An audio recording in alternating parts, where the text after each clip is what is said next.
Assalamualaikum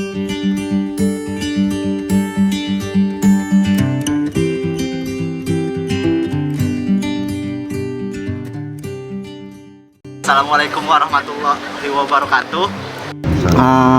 Selamat sore sahabat-sahabat Bawaslu. Kali ini kita akan sedikit obrolan santai dengan salah satu teladan, salah satu komisioner di Bawaslu Provinsi, yaitu Bapak Zaki, yang beliau setidaknya jadi komisioner ini pun berproses dari awal, dari ibaratnya dari awal sampai sekarang sudah jadi orang besar di provinsi ya. Ini Kabupaten Bekasi, produk Kabupaten Bekasi, yang mana di sini saya akan menemani beliau untuk sedikit obrolan santai mengenai kepemiluan ataupun mengenai kepribadiannya beliau, yang mana sedikit di sini ada beberapa pertanyaan. Mungkin langsung saja ya. Selamat sore Pak Zaki. Selamat sore, Assalamualaikum warahmatullahi wabarakatuh. Waalaikumsalam warahmatullahi wabarakatuh. Gimana Pak keadaannya? Sehat? Alhamdulillah sehat. Gimana Bang Musa? Alhamdulillah. Kita sama-sama di sini habis divaksin ya Pak ya? Iya, alhamdulillah kita baru selesai dilakukan vaksin COVID-19 tahap kedua. Ini sebuah upaya antisipasi kita untuk menjaga kesehatan tubuh kita dan mengikhtiarkan terhadap penyebaran COVID-19. Mungkin tadi kan saya sudah mengawali apa ya, lebih dekat, sebenarnya sih pengen lebih dekat dengan Pak Zaki. Ya mungkin pertanyaan pertama sih, Bapak kan sekarang sudah jadi salah satu komisioner di Bawaslu Provinsi. Nah, ceritakan Pak tugas yang memang sekarang diemban sebagai komisioner di Bawaslu Provinsi. Selain ya kan Bapak kan sebagai divisi pengawasan nih. Nah, tugas-tugasnya sih apa aja sih Pak? Ya, sebagai komisioner Bawaslu Provinsi atau penyelenggara pemilu, tentu saja terkait pelaksanaan tugas kita terikat dengan peraturan undang-undangan.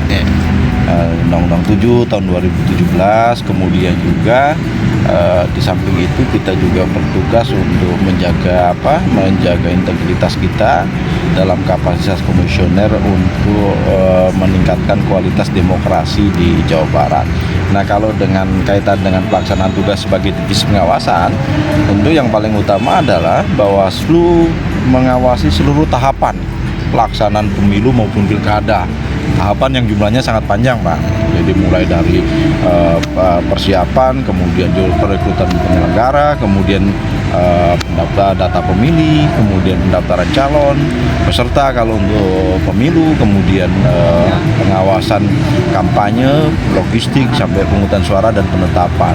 Nah, itu yang kaitan dengan ada di undang-undang. Di samping itu tentu kita juga harus mampu berkontribusi di luar itu.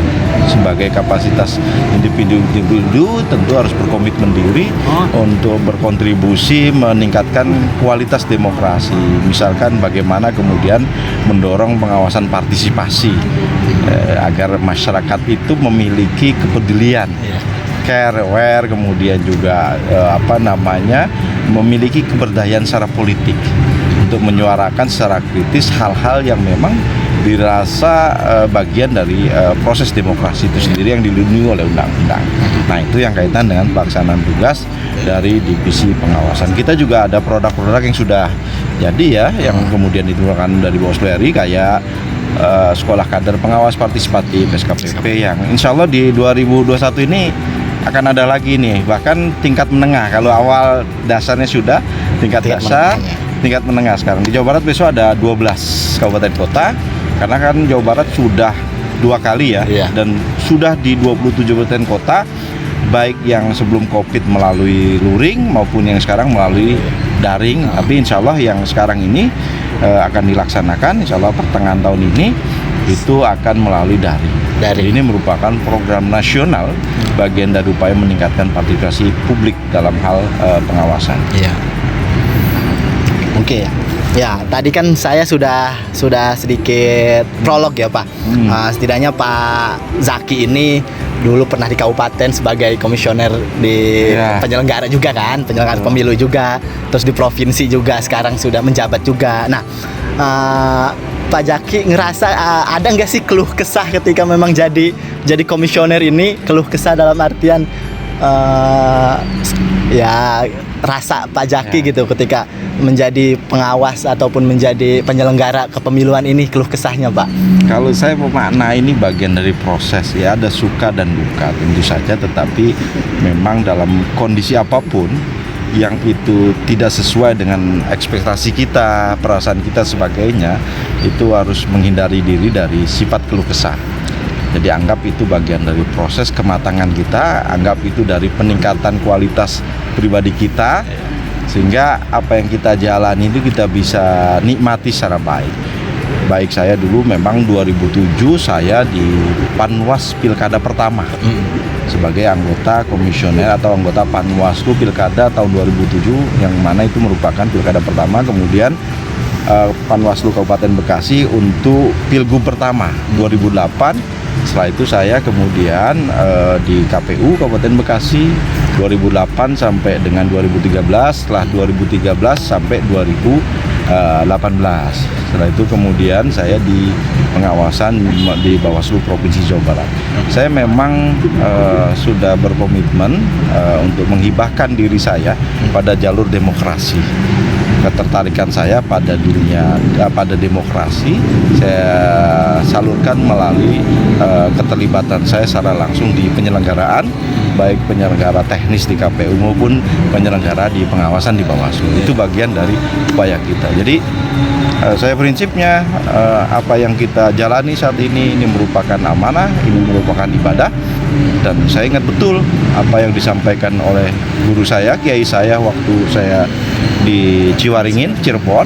Kiai Mas Duki Ali berpesan, ya konteksnya sebagai kiai terhadap santrinya, beliau sampaikan bahwa tidak mesti santri itu menjadi kiai, tetapi yang paling utama adalah bermanfaat untuk masyarakat.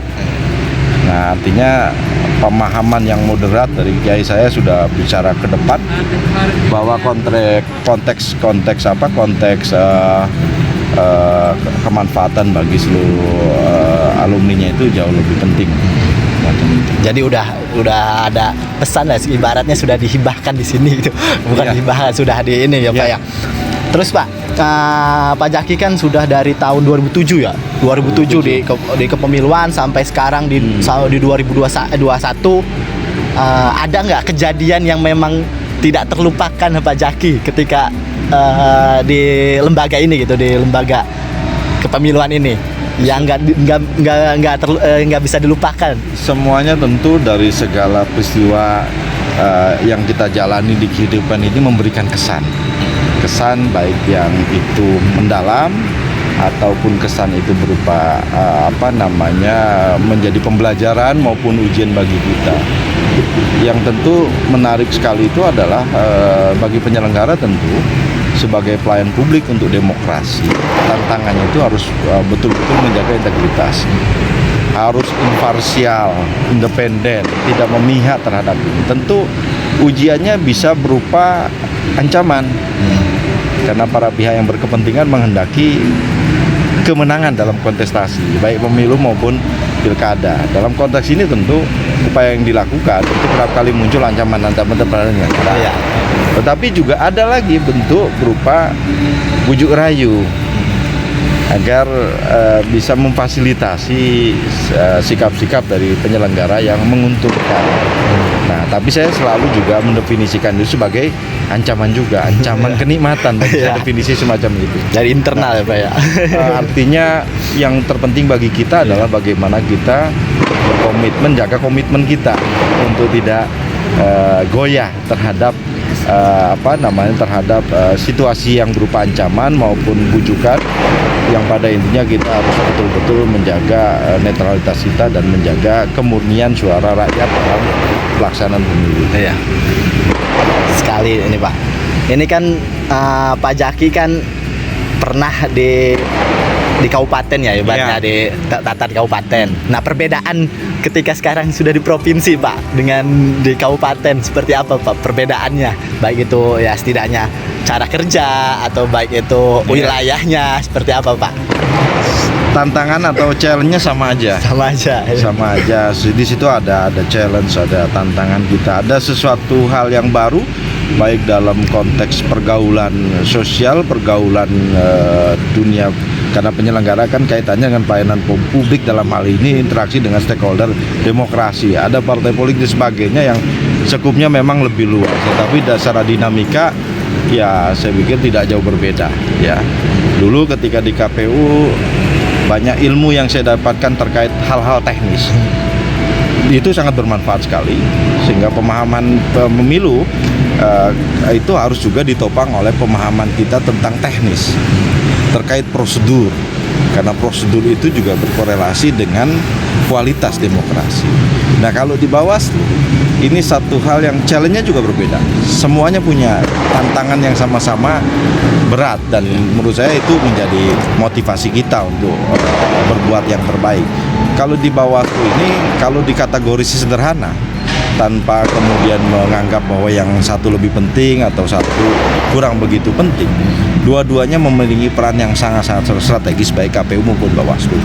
Hanya saja kalau Bawaslu lebih banyak pada dimensi keadilan, sehingga kalau bicara keadilan ini relatif subjektif. Keadilan melalui apa? Bawaslu ini kan ada dimensi pengawasan, ada dimensi penanganan pelanggaran, ada dimensi penyelesaian sengketa, semi kuasi peradilan, ada penanganan melalui peradilan. Nah, ini yang kemudian tidak ada. Jadi kalau bicara secara garis besarnya, Bawaslu berperan untuk kualitas demokrasi. Bagaimana kemudian kepentingan para pihak kontestasi itu harus tetap taat hukum. Bagaimana kemudian Bawaslu bisa menjembatani manakala ada sengketa antar peserta. Nah, yang kemudian juga mana kalau kemudian itu terjadi pelanggaran-pelanggaran peraturan perundang-undangan, baik yang administrasi maupun pidana. Nah, ketika sedang menangani ini, posisi kita ini semacam hakim. Dan ketika hakim ketuk palu, maka dalam putusan pasti ada yang kemudian putusan itu menguntungkan salah satu pihak dan tidak menguntungkan salah satu pihak. Misalkan dalam perkara pidana, ya ketika harus menyatakan bahwa yang bersangkutan diduga masuk pada pidana, dan mau tidak mau kan diproses lebih lanjut ke proses pengadilan. Di sana ada yang kemudian ada yang terhukum. Kalau dihukum kan semacam itu. Nah, apa yang diputus oleh kita ini relatif subjektif. Benar menurut kita. Kita sudah ketat secara regulatif berdasarkan peraturan, tapi pada sisi lain para pihak belum tentu sesuai dengan harapan. Itulah dimensi tantangan yang saya bilang, bicara keadilan, bicara subjektivitas, tetapi acuannya sudah jelas. Peraturan perundang-undangan kita berdasarkan itu. Nah, ini yang menurut saya, kalau di KPU lebih pada hal-hal teknis, tetapi itu juga penting kaitan soal bagaimana penyelenggaraan pemilu bisa tepat waktu, kemudian juga tidak ada kekurangan apapun dari prosedur yang diatur di undang-undang. Berjalan lancar lah ya Pak ya? Iya, semacam itu. Ya. Terakhir nih Pak Zaki, ini sebenarnya masukan atau kritikan ataupun sebagainya dari Pak Zaki nih untuk lembaga kita Bawaslu ini. Ya masukan dari diri Pak Zaki atau ya kritikan boleh atau segala hal. Ini untuk yang terakhir pertanyaan Pak. Ya, secara umum saya ingin sampaikan, bagi siapapun yang tertarik dengan demokrasi kemudian ingin menjadi penyelenggara, maka komitmen awalnya itu adalah semata untuk menghibahkan, mendermakan diri kita, mendedikasikan diri kita untuk demokrasi. Jadi penyelenggara pemilu itu bukan merupakan profesi yang sifatnya semata pekerjaan. Jadi kalau mencari pekerjaan di Bawaslu itu keliru, atau mencari pekerjaan di penyelenggara KPU itu keliru. Tetapi itu lebih pada bagian dari kontribusi kita untuk negara. Yang kedua, Bawaslu sendiri sebetulnya bagian dari lembaga yang baru saja kalau untuk kabupaten kota ini menjadi lembaga permanen. Tentu banyak hal yang masih harus disempurnakan.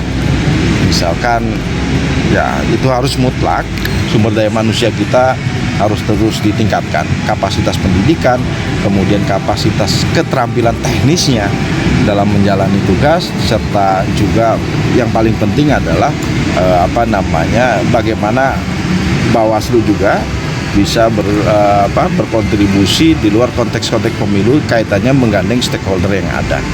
Jadi kita ini bagian dari juga mendorong terwujudnya civil society, mendorong kemudian peran partisipasi masyarakat yang lebih intens dalam penyelenggaraan pemilu.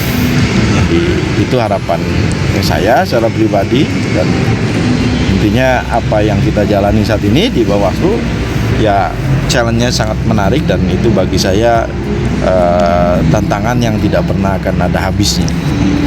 Luar biasa sekali dedikasi Pak Zaki dari tahun 2007 sampai tahun 2021 ini sudah jadi ya setidaknya dharma Pak Zaki ataupun hal-hal baik Pak Zaki untuk kepemiluan di Indonesia, baik itu di Bekasi sendiri, di provinsi maupun di seluruh Indonesia ini. Terima kasih Pak Zaki. Selamat sore, sehat selalu. Alhamdulillah sehat. Ya. Bang Musa sehat. Ya. Sehat. Alhamdulillah. Kesehatan, gitu kan. Mungkin demikian bincang santai dengan Pak Zaki pada sore kali ini. Kita nanti ketemu lagi di bincang-bincang selanjutnya. Terima kasih waktunya Pak Zaki. Sama-sama, Sekali Bang lagi. Musa. Billahi taufiq wal hidayah. Wassalamualaikum warahmatullahi wabarakatuh. Waalaikumsalam warahmatullahi wabarakatuh.